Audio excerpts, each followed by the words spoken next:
C'est un roman historique, bien sûr comme c'est un roman, il est romancé, qui traite de la période du XVIe siècle, exactement en 1582, lorsque la reine Margot, Marguerite de Valois, avait pour amant mon arrière-arrière-arrière-grand-père, Jacques de Harlay de Champvallon. Donc sous fond de guerre religieuse et de problèmes intérieurs à la France. Alors vous vous appelez donc Jeanne de Champvallon, vous avez gardé ce nom illustre, célèbre. C'est pas un peu lourd à porter? Alors une fois on m'a demandé pour la publication de poèmes dans une revue de changer de nom parce que ça faisait trop extrême droite. Après des fois on me dit que parce que je porte un nom en particule, il faut que je sois digne de mon rang et par conséquent voilà, etc. etc. Et c'est là où ça devient lourd justement. Non, mais les gens qui disent ça, justement, ça veut dire qu'ils catégorisent, et ça c'est pas bien, parce que qu'on ait une particule ou pas, on est tous pareils. Alors ce Jacques Harlay de Champvallon était un chaud lapin quand même, non. Grand amoureux. Un chaud lapin. Non, pourquoi? Non, c'est péjoratif, chaud lapin. Non, non, c'était pas un chaud lapin, c'était un homme, voilà, c'était un homme. Et à l'époque, il ne faut pas oublier que le XVIe siècle était une époque extrêmement libertine, que ce soit en France ou en Europe en général. Pour preuve, je vous rappelle les poèmes de Ronsard, notamment Mignonne, allant voir si la rose le matin avait des cloches, etc., qui est un poème finalement avec un message sexuel où il pousse Cassandre à profiter de sa jeunesse en ayant des rapports sexuels. On a la même version de ce poème de Ronsard avec John Donne en Angleterre qui s'appelle The Flea, et là où John Donne dit à sa dulcinée que si elle se donne pas, ça serait dommage parce que si elle mourait d'un coup, ce serait des vers de terre ou des puces qui profiteraient de sa virginité, donc de son hymen. Donc finalement, c'est une époque assez Quelle philosophie quand même. Non, mais il faut aussi se rappeler qu'Henri III, qui était le frère de la reine Margot, était le seul roi qui était travesti, qui allait au bal habillé en femme, et on ne savait pas du coup si on avait un homme reine ou un roi femme. C'est la question qu'on se posait à l'époque. Alors, j'ai lu quelque part qu'il avait épousé la dame de Préval, il l'a aimée jusqu'au-delà de la mort. Non, non, non. Alors, il était vraiment amoureux de Marguerite de Valois, la reine Margot, mais elle-même était déjà mariée à Henri de Navarre, donc futur Henri IV, et bien entendu, elle ne pouvait pas divorcer, puisque ça lui a permis d'être reine, hein, d'être mariée avec Henri IV. Mais Jacques de Harlay de Champvallon devait penser aussi à sa propre destinée et sa propre descendance, vu que les enfants illégitimes ne comptaient pas, et il fallait qu'il se marie pour faire perpétuer son nom. Alors, Catherine de la Marque, il ne l'a pas aimée. C'est un mariage arrangé et arrangeant. Par contre, son grand amour, oui, ça a été Marguerite de Valois. Et c'était aussi son grand amour à elle, oui, bien sûr. Ils ont eu un enfant? A priori. Oui, voilà. Hors mariage. Alors voilà, c'est ce que mon livre raconte. C'est vrai que quand on plonge dans les livres d'histoire, on se rend compte qu'il y a des signes où on n'est pas sûr, mais apparemment il aurait eu un enfant qui n'a pas pu être gardé, bien entendu, et qui aurait été élevé par des moines capucins. Alors, MRF, trois petites initiales, ça veut dire quoi? Alors, ça veut dire Margarita Regina Frontiae, c'est-à-dire en latin Marguerite Reine de France. Ah. Et alors, je vois que vous avez un autre ouvrage, oui, où il y a également des initiales. Oui, le prochain, ça sera X2. Voilà. Donc, non pas que je n'arrive pas à faire des titres avec des mots, des mots normaux, hein. C'est que X1 c'est de la science-fiction et c'était le titre approprié par rapport à l'histoire. D'accord. Alors ça c'est de la science-fiction et X2 ça sera une suite. C'est la suite, c'est la suite. C'est la suite. Ouais. Et d'ailleurs une suite qu'on me demandait, puisque les lecteurs ont beaucoup apprécié ce roman-là, qui est de l'anticipation, mais l'anticipation on va dire légère, parce que ça se passe autour de 2100. Donc finalement dans pas longtemps, et c'est vrai que la fin était assez ouverte et on pouvait enchaîner sur autre chose. Les Sunlight, c'était les trois frères Cogoni qui, dans le nord de la France, ont débuté leur carrière pour arriver à des sommets et numéro 1, bien souvent au hit parade. Et ce sont les premiers Français qui ont enregistré en Angleterre. Mais Serge étant l'aîné, il n'a pas voulu que ses frères, vu la conjoncture des musiciens de là-bas, n'a pas voulu qu'ils restent là et ils sont revenus en France. Alors, je vois que Cogoni, bon, c'est un nom qui est quand même connu, puisqu'il y avait un célèbre animateur, Michel Cogoni. Et justement, avec Michel, ils avaient prévu de faire un grand projet entre les trois frères et le cousin. Malheureusement, il s'est tué en voiture. Alors, les Sunlight se sont produits sur toutes les scènes avec toutes les stars du Ah moment. oui, oui, hein. oui. Tous les artistes français, mais surtout aussi Jane Vincent. Le groupe s'est un petit peu disséminé depuis. Oui, il s'est disséminé parce que Serge a été appelé au service militaire à l'âge de 34 ans, à titre d'omis. Il l'avait oublié en 1966, soi-disant. Donc ils lui ont donné d'office la naturalisation française. Et c'est pour ça que les frères n'ont pas voulu continuer sans lui et ils ont arrêté.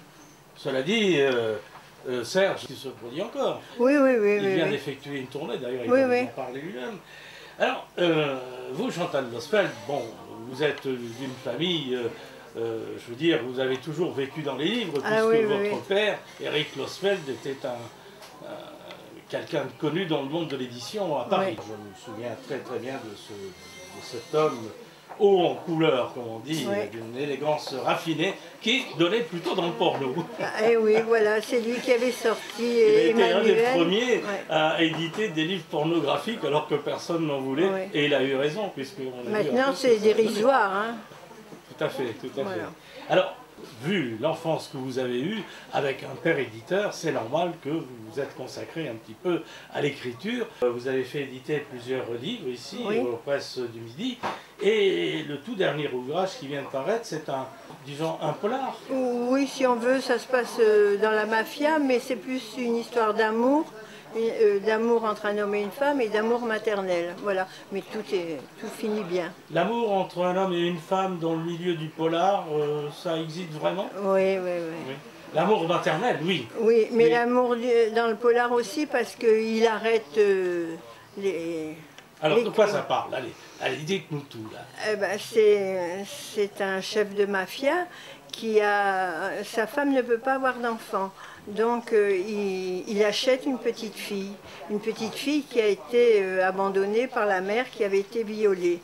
Mais cette petite fille tombe malade, elle a besoin d'un rein et lui, il kidnappe la maman pour avoir un rein. C'est Voilà. vraiment une histoire d'amour. Il n'y a Voilà. pas de règlement de compte, Non, non. il n'y a pas de drogue, il n'y a pas de prostitution. Non, non. il n'y a rien de tout ça. On en parle un peu, mais vaguement, quoi. Alors, c'est le collier de quartz. Pourquoi le collier de quartz? Parce que le père de la jeune fille qui a été violée est bijoutier à Rome. Et il avait fait un collier pour sa fille. Et la jeune fille qui a été malade, bien sûr, elle a grandi parce que ça se passe sur 8 ans.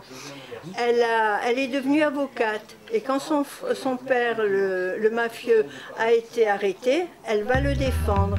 Et elle passe à la télé avec le collier voilà. Et là, il reconnaît donc. On a repris la Seine et ça fait quelques années qu'on a repris le chemin de la Seine, 3 ans. Alors, comment expliquez-vous cet engouement, justement, puisque à chaque fois que vous donnez un spectacle, que ce soit vous avec votre tournée ou la tournée achetante, c'est toujours complet? Ben, écoutez, nous sommes les premiers surpris parce que quand on nous a demandé de refaire de la scène à notre âge, et on s'en est aperçu que le premier gala, ben, les personnes qui étaient dans la salle, ils savaient les chansons par cœur mieux que nous.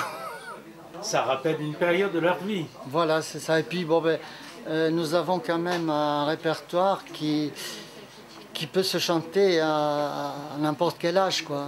Oui. C'est pas des petites chéries, je t'aime, embrasse-moi, voilà. Oui, il y a des textes. On quand a même pris qui des viennent textes, à vous, on a oui. pris Boris Vian, on a pris tous des textes de chansons qu'il y avait à ce moment-là. On était à contre-courant. Mais nous sommes un groupe qui est resté dans la mémoire des gens, justement pour ça, parce qu'on a fait tout à fait autre chose. Alors, vous venez de faire éditer ici aux Presses du Midi un livre qui regroupe un certain nombre de chansons que vous avez écrites spécialement pour ce livre-là. Voilà. Ben, c'est Monsieur Chevassu, donc il avait pensé ça, donc sur le coup, il m'a dit il faut composer quelques chansons et on fera un petit livre. Et j'ai dit combien vous en voulez? Il m'a dit ce que vous voulez. Et donc je me suis enfermé 2 mois et j'en ai fait 50. L'originalité de ce livre, c'est que Elles sont originales. Non seulement il y a les paroles, mais il y a également les accords. Les accords et 2 CD, comme ça, celui qui veut apprendre la guitare, il peut écouter et puis les accords suivre sur ce petit guitare livre. ou un piano, il peut Oui, donc accompagner. Alors, vous jouez de la guitare, Oui. mais je vois que vous jouez également du piano puisque vous vous intéressez à la cuisine. Oui, ça, je vais pas dire que... Oui, ça m'est venu comme ça parce que je suis sarde d'origine, donc mes parents, mes grands-parents, tout ça, ils sont de là-bas de la Sardaigne, de Cagliari, Quarto Sant'Elena exactement. Puis un jour, vous savez, la maman, quand elle est là, on ne pense jamais qu'elle va partir, qu'elle va nous quitter. Et elle avait toujours dit à une sœur, à ma sœur, à Gisèle, elle avait dit, je vais te laisser, on va écrire, on va se mettre un jour à écrire toutes les recettes. Bon, mais les recettes, maman, elle est partie avant, et puis il n'y avait pas de recettes. Et moi, j'ai voulu retranscrire ça, tous les souvenirs qu'on a eus. Et donc, c'est pas un livre de cuisine, c'est vraiment l'histoire d'un garçon de 9 ans qui est venu en France. Et il a porté ce bagage, mais pour moi, ça a été très, très difficile, le retour en arrière. Parce qu'avant, vous savez, les papas étaient machos, donc nous aussi, par la suite, on était machos.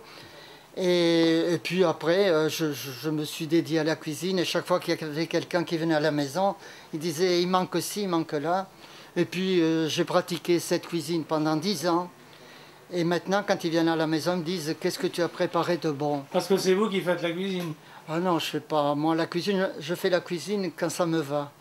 Mais par exemple, si on est beaucoup de personnes, on se partage la tâche avec ma femme. Je dis, bon, toi tu prépares ça, moi je prépare ça, voilà. Alors je ne connais pas la cuisine sarde. Je pense qu'elle est très épicée, très relevée. Si j'en juge d'après les couleurs de... Oui, mais vous savez, la cuisine sarde, c'est presque de la cuisine méditerranéenne. Mais il y a toujours quelque chose qui change. La base, c'est quoi? C'est le poisson? C'est la viande? Beaucoup de poissons. La viande, mais voilà, et puis il y a tous les minestrone, il y a toutes les pâtes, qu'on accommode avec tout. Et vraiment, c'est... Mais quelqu'un qui goûte la cuisine sarde, il trouve un truc, il dit, par exemple, qui c'est qui ne fait pas des raviolis? Tout le monde fait des raviolis, les Corses, les Italiens, les Sardes. Et nous, c'est original, hein, nous mettons simplement, avec de la ricotta, nous mettons des œufs, tout ça, comme ils font tous, mais on met des zestes de citron. Et quand on dit à quelqu'un, il y a des zestes de citron, ils se disent, mais... Et puis quand il écoute, c'est... C'est l'histoire d'un monsieur, d'un petit monsieur, à qui il n'est jamais rien arrivé d'exceptionnel dans sa vie. Et c'est un monsieur qui est célibataire, qui a 54 ans, qui vit avec sa mère. Et tout est petit, tout est chiche dans sa vie. Est-ce que c'est autobiographique? Oh, certainement pas. Alors donc votre personnage est un anti-héros, n'est-ce pas? C'est un anti-héros, et puis ce personnage un jour va trouver, nous sommes à la veille des fêtes de fin d'année, et dans un grand magasin parisien, il va trouver un portefeuille. Dans ce portefeuille, il va y avoir beaucoup d'argent, une liasse de gros billets, et puis il va y avoir un carnet également. Et en fait, ce carnet va beaucoup parler, et il va nous raconter une histoire exceptionnelle, l'histoire de ce portefeuille. On baigne dans la drogue, on baigne dans la prostitution, on baigne dans les règlements de compte, et c'est un peu un hommage à tous ces grands auteurs qui nous ont fait rêver, qui s'appellent Frédéric Dard, qui s'appelle Gérard Villiers, qui s'appelle, enfin vous voyez tous ces grands du polar, et c'est un peu en pensant à eux que j'ai voulu écrire ce livre-là, et c'est l'histoire d'un rêve. Est-ce que vous avez dû faire beaucoup de recherches pour pouvoir écrire? Dans mon entourage de journalistes, j'ai rencontré beaucoup de gens qui ont eu des passés plutôt tumultueux et qui m'ont raconté en long, en large comment ça se passait chez eux, et notamment dans les prisons. Voilà. C'est un univers qui vous passionne? Non, c'est un univers qui m'a amusé, c'est tout. J'ai voulu rendre hommage un peu à ces grands auteurs, mais c'est peut-être aussi l'idée d'une série qui pourrait avoir, qui pourrait s'appeler À la manière de. Oui, et peut-être une adaptation au cinéma, qui sait? Ah, c'est écrit un petit peu comme un scénario. Ce sont des contes pour adultes. Hein. J'ai mis le conte parce que ça passe. C'est vrai que ça passe mieux qu'une poésie, mais c'est lisible par tout le monde. Ce n'est pas réservé à des gamins de moins de 10 ans. Hein. Il y a un petit peu de... parmi les 150, ce sont des contes pour adultes. Pour adultes. Dans les 150 contes, il y a des contes un peu plus Alors, poétique, érotique, un peu de ah, il y a un petit peu d'érotisme. un petit quand peu, même. une pincée. Alors, je vois qu'il y a des contes pour chaque village ou Ouais. chaque...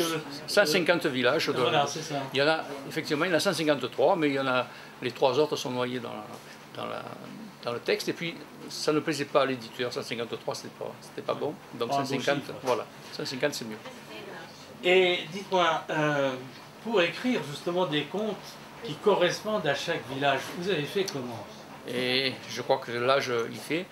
Je connais très bien le Var. Et puis, je me suis servi soit de lieux qui existent, bien sûr, soit des noms de villes, de villages ou de quartiers, par exemple. Et puis des personnages aussi. Personnages qui ont traversé le village. J'ai tout à fait inventé tout. Hein, Oui. donc c'est Est-ce que vous c'est êtes de, c'est de la parti, fiction.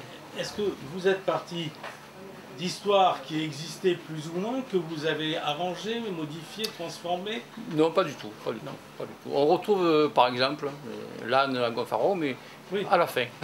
oui, il arrive comme ça. d'accord. Mais je veux dire, c'est que de la pure imagination. Tout à fait, tout à fait. D'accord. Vous avez toujours écrit? J'ai toujours écrit depuis longtemps. J'ai toujours écrit. J'étais imprimeur avant, donc l'écriture, je la connais Vous depuis avez 14 une ans. passion pour les Voilà. contes.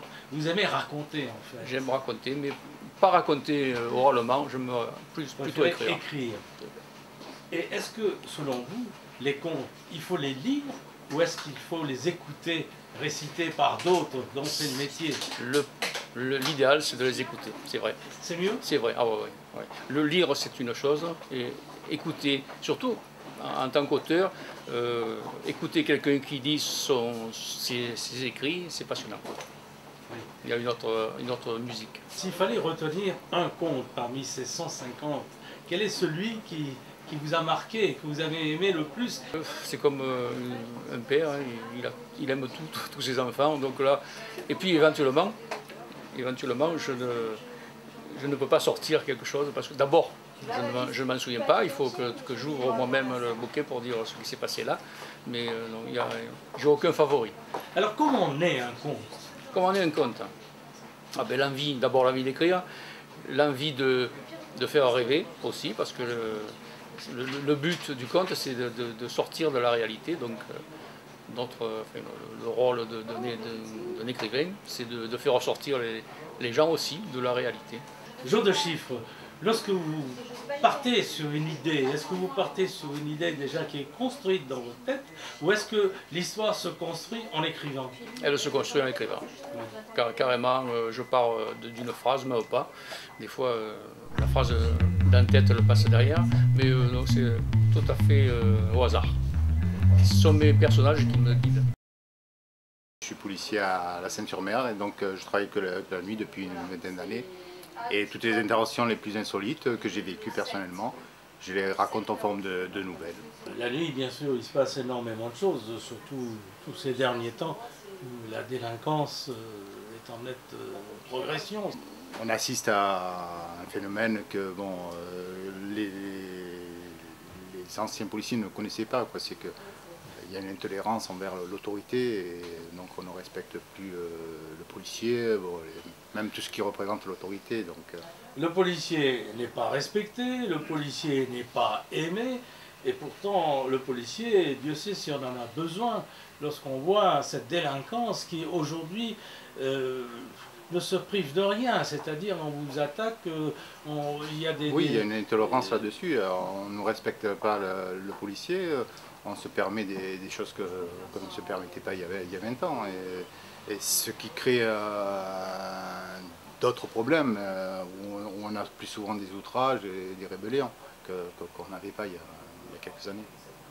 Et paradoxalement, le policier n'est pas toujours suivi par sa hiérarchie. Ça arrive souvent. C'est vrai aussi parce qu'on nous demande plus de chiffres, plus d'activités, mais en contrepartie, on nous dit faites attention à ça, n'utilisez pas ça, soyez prudents, respectez.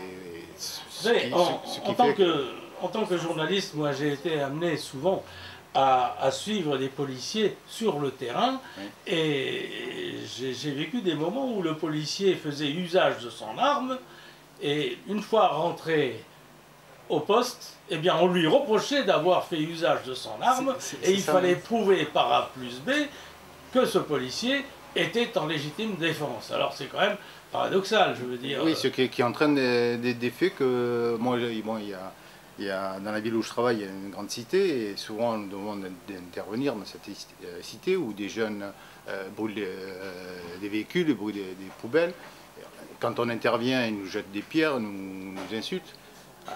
Il y a quelques années de ça, on intervenait en force et on les obligeait à partir. Maintenant, que ce soit utiliser le fusil à pompe en tirant des balles en caoutchouc ou le flashball, si on les utilise et qu'on n'est pas en légitime défense, donc c'est toute une histoire, il faut s'expliquer, il faut se rendre compte. Alors qu'est-ce qu'on fait maintenant? On nous donne, voilà, on recule. On recule et on recule. La police a un métier vraiment de plus en plus dur, de plus en plus délicat. Et il faut marcher à chaque fois sur des œufs pour pouvoir intervenir et agir. Il faut faire avec parcimonie et agir en conséquence suivant les situations. Mais c'est vrai, c'est que le policier maintenant, c'est un métier de plus en plus difficile. À haut risque, il faut le dire. À haut risque, oui, bien sûr. Vous êtes policier à la Seine, c'est ça? À la Seine-sur-Mer, oui. Alors, sans dévoiler un petit peu, la nuit, vous êtes combien sur le terrain? Mais à la Seine-sur-Mer, on est en tenue, on est 2 patrouilles de 2. Oui. Et la BAC, la brigade anticriminalité, qui est en civil, où j'ai travaillé pendant une dizaine d'années, ils sont 3. Pour une circonscription comme la Seine, qui a 60 000 habitants, je pense, peut-être un peu plus, et en plus Saint-Mandrier, qui a 10 000 habitants. Vous voyez des quartiers chauds quand même. Et à la cité Berthe, il y a 15 000 habitants. Donc vous voyez un peu la situation, comme c'est une fois délicat. Est-ce qu'il vous arrive parfois de rentrer chez vous et de dire « Oh, je suis écœuré, j'arrête ». Oui, je suis bientôt à la retraite et ça me tarde parce que je dis c'est plus la même motivation que j'avais plus. Peut-être dû à l'âge aussi, mais bon, c'est plus difficile de faire son métier de policier aussi. C'est exact. René Kaplan, vous avez écrit plusieurs ouvrages, c'est votre 3e? Oui, c'est le 3e ouvrage que j'ai écrit, c'est souvent les années. Et, ça part de 1994, quand je suis arrivé à la Seine-sur-Mer, jusqu'à 2012, voilà, le dernier que j'ai fini en 2012. Et tout ça, ce sont des histoires vécues? C'est exactement des histoires vécues, mon vécu personnel ou ceux de mes collègues, mais la plupart c'est mon expérience et mon vécu personnel. Les Messagers de la Nuit, ce sont de jeunes garçons dans les années 40 qui sont placés dans un orphelinat sous l'occupation allemande. Alors en fait, au départ, ce livre a été tiré d'un roman que j'avais écrit, c'est un tout premier roman, Le Noir Berceau, qui était la saga, dont je me suis inspirée de mes grands-parents, de 1917 à 1945. Et donc cette deuxième partie du roman qui se passe dans les années 40, c'est ce que je raconte dans Les Messagers de la Nuit, où mon père est placé dans cet orphelinat. Ses parents sont décédés et à la mort de son père, donc il est placé dans cet orphelinat. C'est juste avant le second conflit mondial. Mais effectivement, ces enfants vont être témoins de, on va dire, ce que s'est passé avec la Gestapo, avec les petits-enfants juifs qui ont été cachés, voilà.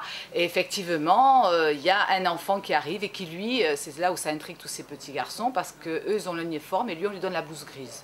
Donc, ça part de là, ils s'interrogent pourquoi il n'a pas droit à l'uniforme. Et de là, ils vont essayer d'aider ce petit garçon à pouvoir s'en sortir. Et effectivement, ils vont faire passer des messages qui vont aider les réseaux de résistance qui sont surveillés par la Gestapo à rentrer en contact et pour pouvoir sauver ce petit garçon. Voilà. Donc c'est une histoire tirée d'un fait réel et qui s'est passée à la Côte-Saint-André, donc à l'orphelinat de la Côte-Saint-André. Oui, à l'orphelinat de la Côte-Saint-André. Il avait 9 ans à cette époque. Alors mon papa donc avait 9 ans quand il est rentré à l'orphelinat et quand a démarré cette histoire, il a donc 12 ans. Donc il a vécu un petit peu tout ce passage douloureux. Il aurait très bien pu. Tout à fait, surtout que bon, il y a eu les plus grands qui avaient 17-18 ans, qui ont fui pour échapper au travail obligatoire, le STO, et sont fuis vers le Vercors. Et il y a eu donc des descentes dans cet orphelinat par la milice pour essayer de retrouver ces jeunes qui avaient fui. Et donc on a fouillé les dortoirs, donc ces petits garçons avaient quand même très peur d'être aussi arrêté, parce qu'ils étaient quand même des préadolescents. Alors, Myriam Collet, je pense que vous n'avez pas écrit que sur ce Non, thème. alors ensuite, je suis vraiment dans le roman historique et l'archéologie. Et donc, la dernière série que j'ai fait, ce sont donc des aventures cosmologiques et archéologiques. Alors, j'ai fait À l'aube du 5e soleil, c'est sur les Mayas. Le deuxième, c'est Signes de cœur, c'est la cosmologie chinoise. Et mon dernier, c'est donc la cosmologie indienne. Et donc, tout le roman, donc mes archéologues enquêtent donc sur un roman, un livre indien qui est disparu, qui a subi beaucoup de traductions et qui à chaque fois a été remanié. Et donc on arrive comme ça, on part de l'Inde et on arrive comme ça en Perse, enfin donc l'Iran d'aujourd'hui, et on arrive à la race aryenne, donc qui est donc tout le départ de cette race indo-européenne qui a donc migré une partie vers la Grèce et une partie donc vers l'Inde. Et donc on fait le chemin inverse. C'est toute une quête finalement. C'est ça, c'est tout à fait ça. On essaye de savoir ce qui se cachait derrière ces hiéroglyphes, derrière tous ces symboles.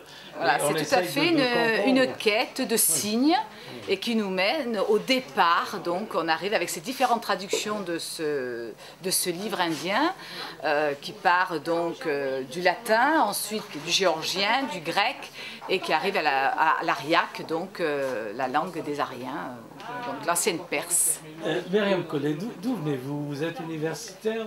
Alors j'ai fait oui, des études. Moi, ma spécialité c'était l'histoire, j'aime beaucoup. Et puis je me consacre maintenant à l'écriture puisque c'est vraiment ma passion, les voyages, l'archéologie. Voilà, maintenant j'ai arrêté de travailler, je me consacre totalement à ça, à ma passion. Alors pour vous, chaque voyage est synonyme de livre, de Tout à fait. Là je rentre d'Israël parce que le prochain, voilà, c'est aussi un livre sur la religion, enfin donc sur l'histoire du christianisme, le départ avec la prise de Jérusalem en 70. Enfin, on ne va pas en dire plus. Mon arrière-grand-père, Joseph Linossier, a rencontré un jour sur sa route, enfin il habitait du côté d'Avignon, il a rencontré un jour sur sa route une violoniste autrichienne et ils sont partis tous les deux en Indochine, c'est-à-dire à Saigon dans un premier temps, dans les années 1886-87, dans ces eaux-là. Et finalement, ils sont restés sur place. Et ils sont ensuite partis au Tonkin. Mon arrière-grand-père a donc bâti une entreprise, des entreprises assez importantes au Tonkin. Ensuite, ils sont rentrés en France, parce que mon arrière-grand-père est mort à Marseille, mais mon grand-père est resté en Indochine, il était douanier, il a fait venir ma grand-mère qui était corse, et puis ma mère est née là-bas, mon oncle est né là-bas. Ma mère est revenue en 1946 et elle a épousé un officier français qui était là pour faire la guerre. Et je suis né à Saigon, je suis le dernier de la lignée à être né là-bas. Et puis après la saga s'est terminée, mais elle a duré 75 ans. Ah oui, quand même. Ouais, ouais. Et alors, vous racontez un petit peu leur vécu sur place, comment ils vivaient. Vous n'avez pas connu vos arrière-grands-parents? Non, j'ai pas connu mes arrière-grands-parents. Si, mon arrière-grand-mère, je l'ai connue. Je l'ai connue. J'avais 5 ou 6 ans quand elle est décédée. Elle habitait à Marseille, au Rocas-Blanc. Mon arrière-grand-père, non, puisqu'il est mort en 1919, donc lui, le problème était réglé. Par contre, ce qui est important, si vous voulez, c'est que l'esprit Indochine et Vietnam, bien sûr, est resté très ancré dans la famille. Et moi-même, j'ai eu la chance, entre 2006 et 2012, de faire 5 missions d'enseignement à Hanoï. Et donc, j'ai redécouvert, j'ai découvert ce pays qui, finalement, est le mien, puisque je suis né à Saigon. Oui, vous avez quand même des attaches indirectes. Et vous êtes né sur place. Je suis né à Saigon. Oui, je suis né à Saigon en 1947. Et vous êtes revenu en France à quel âge? Je suis revenu en France 2 ans et demi après, parce que mon père a été tué quelques mois après ma naissance. Et ma mère s'est remariée avec un officier de marine. Oui, pendant la guerre, oui. Et ma mère s'est remariée quelques années après avec un officier de marine. Et puis on est rentré en France. Et après, j'ai vécu tout le reste de ma vie, une partie au Maroc, le reste en France, quoi, si vous voulez. Dans votre tête, vous êtes quoi? Vous êtes plutôt du côté d'Hanoï? Vous êtes plutôt du côté du Maroc? Vous êtes plutôt du côté de la France? Non, je suis profondément toulonnais. Si vous voulez une réponse à cette question directe, je suis profondément toulonnais. Mais j'ai un très fort sentiment d'amitié pour les Vietnamiens que j'ai eu l'occasion de rencontrer. C'est un peuple extrêmement attachant, très travailleur, très dur à la tâche. Et c'est pour ça que c'est un peuple que j'aime beaucoup. Ce côté sérieux du travail, c'est incroyable de voir des gens travailler à 6 h du matin, Tout à fait. y compris le dimanche. Tout à fait. Moi, la première fois que je suis allé à Hanoï, voir, comme vous dites, à 6 h du matin, vous voyez les gens travailler, vous dites, bon, ils vont s'arrêter quand? Et à 22 h, ils sont toujours là. Enfin, c'est étonnant. C'est étonnant. Exceptionnel, hein. Ouais, Il y a une discipline et une propreté malgré Ouais, tout, tout à parce fait. que lorsqu'on voit certaines familles qui vivent dans des cases pas très confortables, et puis lorsqu'on voit les enfants partir à l'école habillés de blanc, tout Avec propre, les petits nœuds dans les cheveux, magnifique, etc., ouais. on se dit mais c'est pas possible, comment font-ils? C'est exceptionnel. Un de mes amis est toujours d'ailleurs doyen de la faculté internationale à l'école supérieure de commerce du Vietnam, à Hanoï. Et il m'expliquait, il me disait, tu sais, moi, quel que soit l'endroit du monde où je me trouve, s'il y a un Vietnamien qui se fait agresser, je vole immédiatement à son secours. Il y a une entraide, une solidarité qui ne paraît pas comme ça, parce qu'on a l'impression que, dans le fond, ils ont les mêmes relations que nous, entre Français. Et en fait, il y a une entraide, une solidarité qui est assez exceptionnelle. Ce que j'ai essayé de montrer dans ce livre, c'est qu'une famille française qui arrive, qui vit pendant 75 ans dans ce pays, apporte forcément quelque chose. Et que lorsqu'elle s'en va, il reste des traces. Je me suis pris de passion pour la gamme de Pythagore et ses rapports avec la gamme tempérée. C'est-à-dire c'est la gamme sur laquelle on compose actuellement de la musique. Et alors que je n'étais pas spécialiste en musique du tout, je ne pouvais plus faire autre chose que travailler cette question. Et puis ça m'a amené à d'autres. Il y a par exemple la gamme de Pythagore, après à l'époque baroque, il y a une autre gamme qui est arrivée, en italien, la gamme de Zarlino. Puis il y a aussi une gamme où il y a des harmoniques. Vous savez, les harmoniques, c'est ce qu'on entend quand il y a un gong qui est très grave qui joue, et il y a des notes plus aiguës qui s'élèvent sans que personne ne les joue. Oui.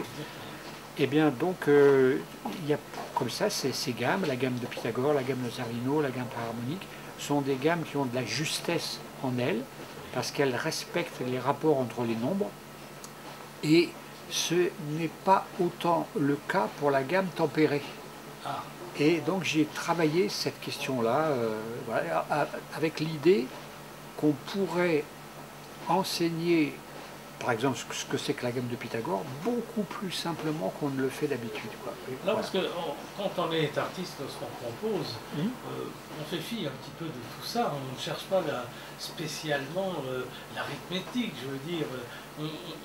On se laisse emporter par les sons sans trop savoir exactement ce qu'on fait, finalement. C'est juste ce que vous dites, et c'est vrai pour un certain nombre de musiciens, mais il y a aussi des expériences. Vous voyez, par exemple, tenez, vous voyez, par exemple, pour ce livre, je conseillerais au lecteur de commencer par la contribution de Damien Poiblot, qui s'appelle Vers l'intérieur. Je crois que c'est, j'ai vérifié, c'est page 197. Vous voyez, et il visite l'abbaye du Toronnet, hein, l'abbaye du Toronnet, dans le coin, et lui, il chante, et il émet quelques sons dans l'abbaye du Toronnet.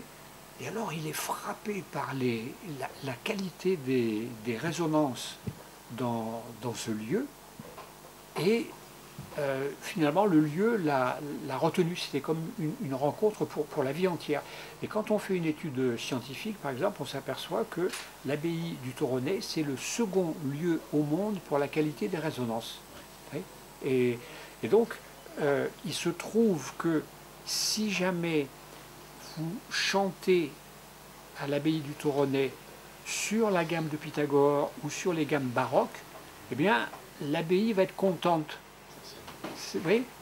Alors que si vous jouez avec beaucoup d'instruments, beaucoup de chanteurs et la gamme tempérée, ça va être cacophonique. Vous voyez ? Et voilà, il y a une chose là, vous voyez, c'est une expérience à faire.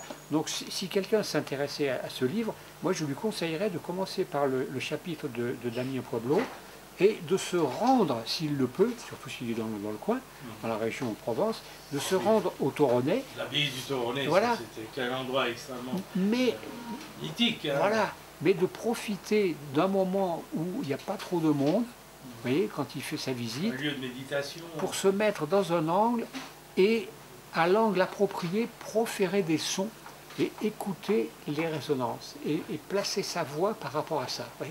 C'est une expérience forte. Des résonances qui viennent d'ailleurs, qui viennent au fond de nous-mêmes. De nous, oui. Voilà, de nous, et le lieu étant construits de telle façon qu'ils il les véhiculent. Si vous voulez, c'est pour l'histoire de l'art, c'est beau aussi à savoir. Vous aviez, comment dire, l'époque des églises romanes où l'important c'était la voix, le son, l'oreille. Et on construisait les bâtiments pour que la voix résonne bien. Et ensuite, il y a eu une autre floraison très différente, c'était le gothique, où là c'était la lumière et l'œil. Et alors c'est toute une... Voilà, on pourrait écrire beaucoup de choses là-dessus, mais vous voyez, là c'est comme si on retrouvait ce respect pour les choses qui se passent par l'oreille. C'est exceptionnel. Alors, vous êtes plus musicien ou plutôt mathématicien? Je suis prof de philo. Oui. Oui, et on l'a bien compris. Passionné par Pythagore, puis par les arts linaux, puis par la musique de l'Inde, et donc les musiques traditionnelles. Oui. Donc voilà, ce qui est très curieux, oui, c'est que je ne sais pas comment ça marche pour moi, des domaines dans lesquels je suis ignare, pas doué, pas formé, c'est dans ces domaines-là que j'ai eu des espèces d'impulsions à travailler et des révélations et où j'ai trouvé des choses. Ouais, voilà, c'est bizarre. C'est formidable. Alors, vous avez écrit plusieurs autres ouvrages. Oui. Je vois par exemple Le Grand Voyage de Ladislas. Oui. Ladislav. Ladislav, oui. Alors, qui était Ladislav? Alors, Ladislav, son nom c'est Kretba, c'est un Tchèque qui était connu des Toulonnais. Il a passé les 10 dernières années de sa vie à Toulon et il était devenu SDF. Et il était placé le plus souvent sur la place de l'Opéra ou bien devant la boulangerie de la place Puget. Et bon, moi je l'ai vu là, et il avait un chien et il lui avait mis une casquette et un bandana de couleur et il l'avait dressé et chaque fois que des gens leur donnaient une petite pièce ou un billet, le chien remerciait avec la patte ou bien avec la tête, etc. Ce qui fait qu'ils étaient devenus très très populaires tous les deux et ils étaient très connus. Et puis un jour, je le vois sans son chien. Alors je vais le voir et je lui demande ce qui se passe. C'est comme ça qu'on a engagé la conversation. Alors il me raconte une histoire très triste, c'est-à-dire qu'un jour, il était à la boulangerie et puis pendant qu'il était à la boulangerie, il était allé faire pipi à la boulangerie, on lui a volé son chien. Et il a pleuré pendant 3 jours, il l'a cherché, etc. Et je pense que ce vol de chien lui a abrégé la vie. Oui. Il était vraiment, vraiment désespéré. Et donc, quelques jours plus tard, je repasse, et puis je parle un peu avec lui, et il me dit, vous savez, il m'est arrivé beaucoup de choses dans ma vie. Si vous voulez, je vous les raconte, et vous m'aidez on fait un livre. Et c'est comme ça qu'on a commencé. Moi, j'ai réfléchi une quinzaine de jours, si je pouvais, puis j'ai dit, oui, d'accord. Et alors, on se prenait rendez-vous sur la place Puget.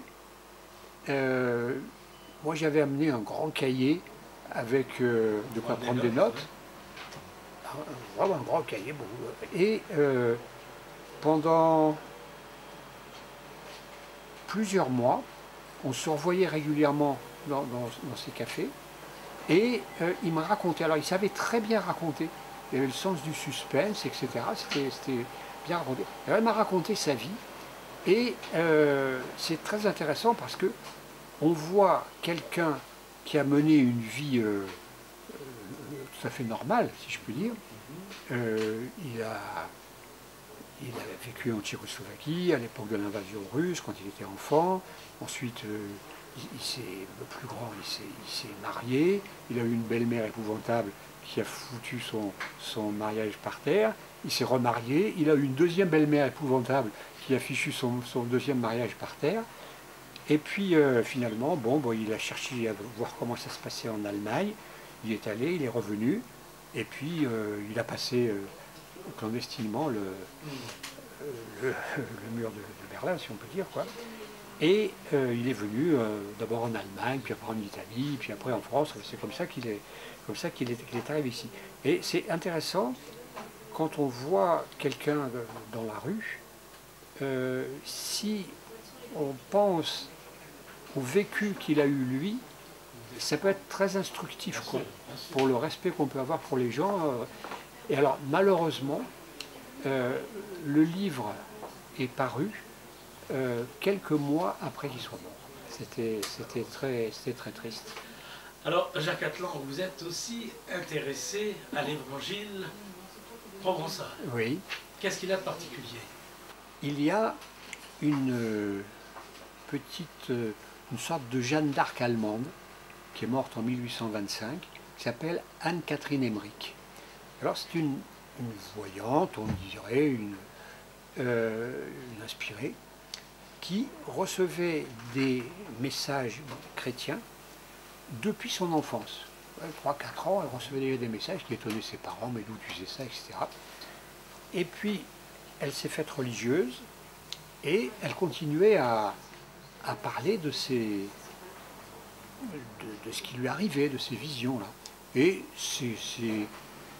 les autres religieuses ou ses supérieurs n'avaient pas trop à faire, quoi, ça ne les intéressait pas.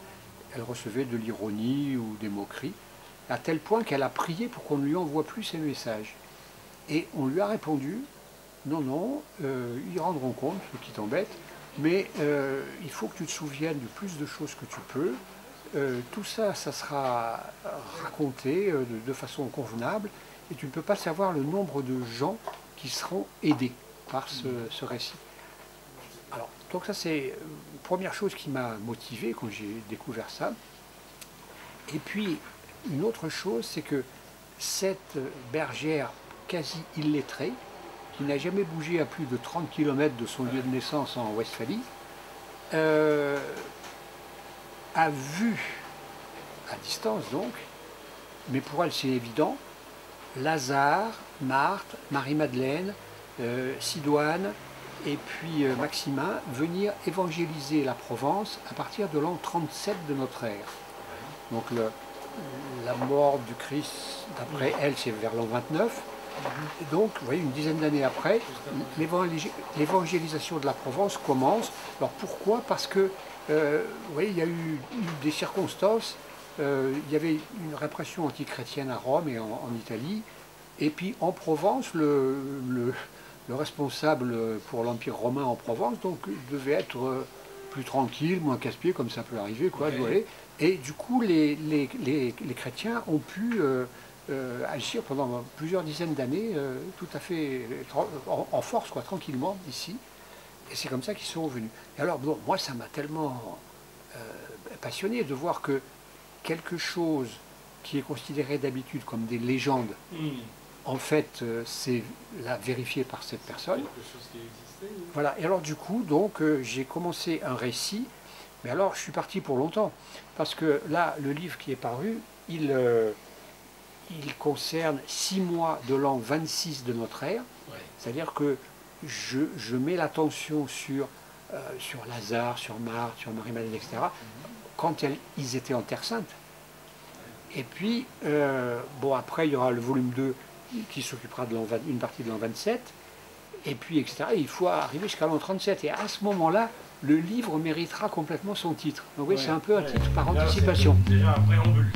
C'est-à-dire que c'est le titre pour l'ensemble du bouquin, alors qu'il n'y a que le début qui est paru pour l'instant.